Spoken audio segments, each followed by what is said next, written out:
In today's journey, we continue the two-hearted clone by moving it into secondary and doing the dry hopping.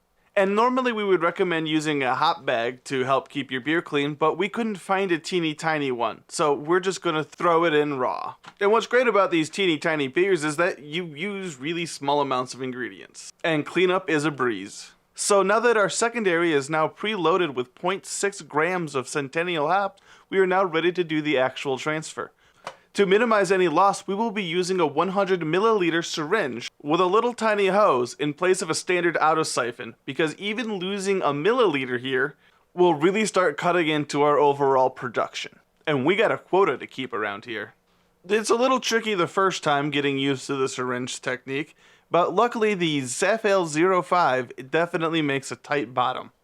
So that yeast definitely is staying put and isn't transferring at all. And we are thankfully able to get over every last drop of beer. Unfortunately, we probably aerated the crap out of it too when we continue to suck up more than we should have. And Phil definitely could have been far more gentle when transferring it over into the secondary vessel. And if you're wondering what kind of vessel that is, that's a 25 milliliter volumetric flask that we got for a different experiment down the road.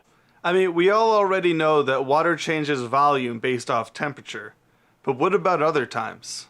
Let us know the weird things you think about the volume of water and how it changes in peculiar ways. But look at that, without any time distortion whatsoever, within a minute 30 we have done dry hopping and a full transfer into secondary.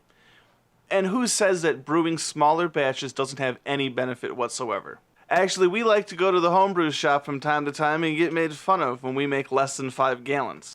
In fact, there are some home brewers that scoff at even making less than 10-gallon batches at a time. But something that's often overlooked when choosing your batch size is the amount of time and maintenance your equipment will take. So moving to 10 gallons is cool and fun and all, and so is a rim system, but that's extra cleaning time and maintenance that every batch has to go through. So let's say it theoretically takes you about 2 minutes to clean, prep, and put away your pot at the end of brew day. Now you want to switch to a system that includes 3 pots and a pump. Now that's at least 6 minutes to clean and prep all your pots, plus the variable that you don't know that your pump is going to work properly every time you turn it on.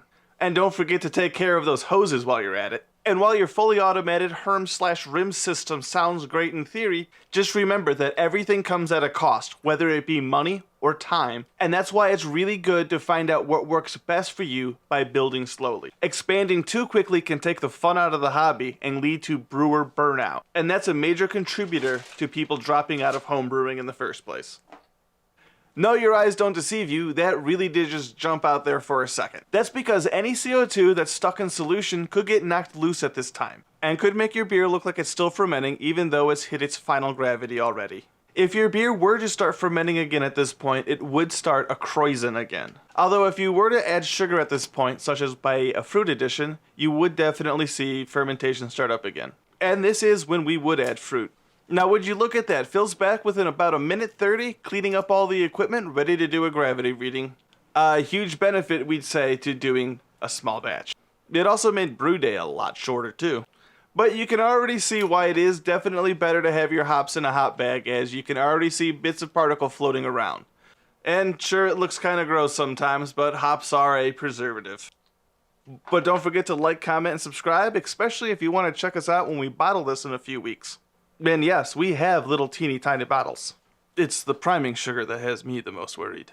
And if you'd like to brew your own two-hearted clone, check out the affiliate links down below in the description.